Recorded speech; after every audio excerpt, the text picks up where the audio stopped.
कथेचं नाव आहे प्रवास तिच्या स्वप्नांचा, भाग 17. तिला असं पटकन आतमध्ये गेलेलं बघून स्वानंदी विचारातून बाहेर आली आणि नकारार्थी मान हलवत हसतच दुसऱ्या केबिनच्या दिशेने निघून गेली. स्वानंदी दुसऱ्या केबिनमध्ये जाऊन प्रॅक्टिकलची तयारी करत बसली. कॉलेजमधील जवळजवळ सगळ्या मुलींचा क्रश असलेल्या साहिलने सायकॉलॉजी डिपार्टमेंटला एंट्री केली. कधीही इकडे न दिसणारा हा हिरो आज इथे काय करतोय, हीच प्रतिक्रिया तिथल्या मुलींची होती.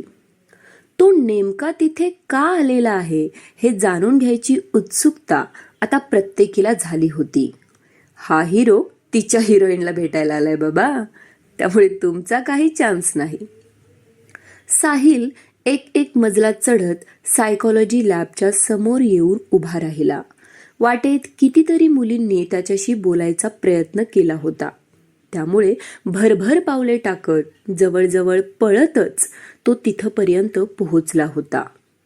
हुशार होता तो, एक उत्कृष्ट खेळाडूही होता, त्यामुळे कुठल्याही अडचणीतून मार्ग काढत नेहमी आपल्या ध्येयापर्यंत कसे पोहोचायचे हे त्याला चांगलेच माहिती होते. प्रत्येक प्रॉब्लेम्सवर सोल्युशन काढत होता तो. चॅलेंजेस ॲक्सेप्ट करायला कधीच घाबरत नव्हता. प्रत्येक बाबतीत सरस ठरणारा तो मुलींच्या बाबतीतच थोडा मागे होता.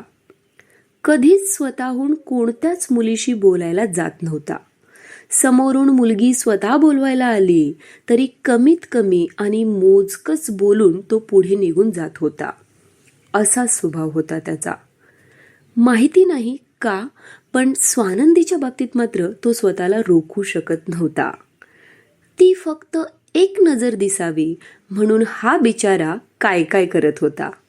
कधी तिच्या डिपार्टमेंट समोर जाऊन उभा काय राहायचा, कधी तिच्या मागे कॅन्टीनमध्ये जाऊन बसायचा, कॅम्पसमध्येही नकळत तिच्या मागे फिरायचा. नाहीतर तिच्या सोसायटी समोरचा कॅफे तर होताच.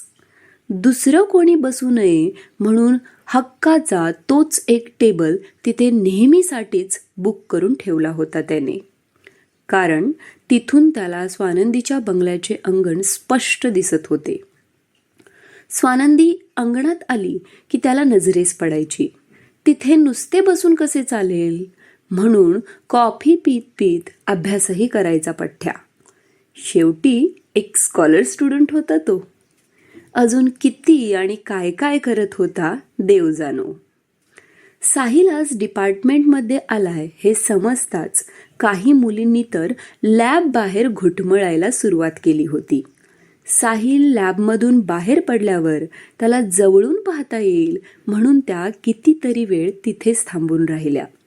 डिपार्टमेंटची मुलं तरी डोक्याला हात लावूनच बसली होती. साहिलने वैतागतच पटकन लॅबमध्ये एंट्री केली.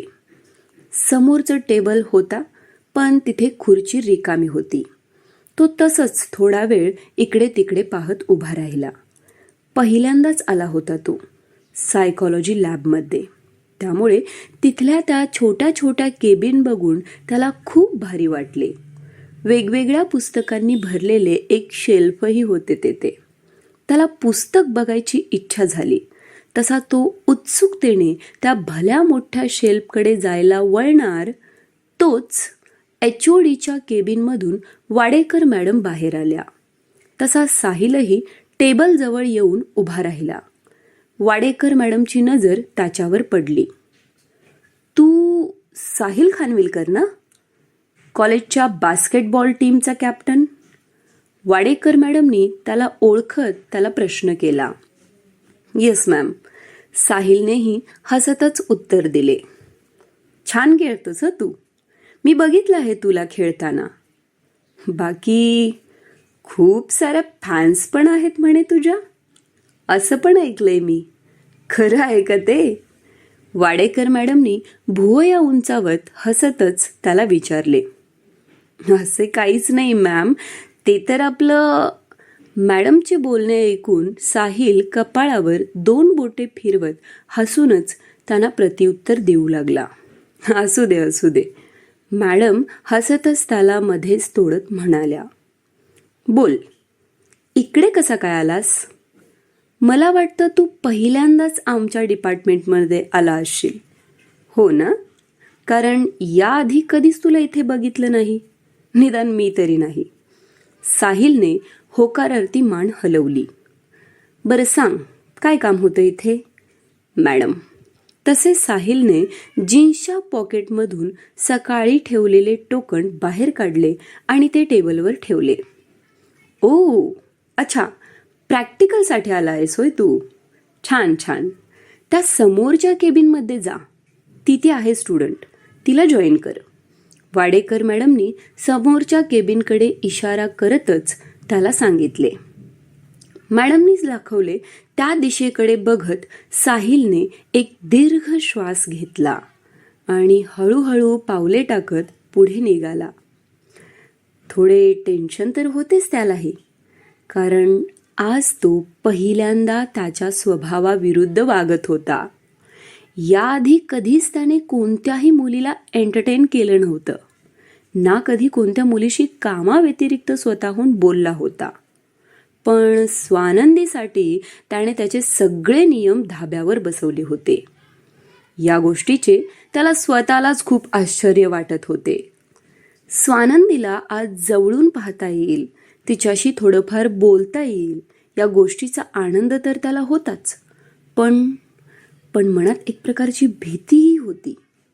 कारण या अशा सिच्युएशन्स कधी हँडल केल्या नव्हत्या त्याने.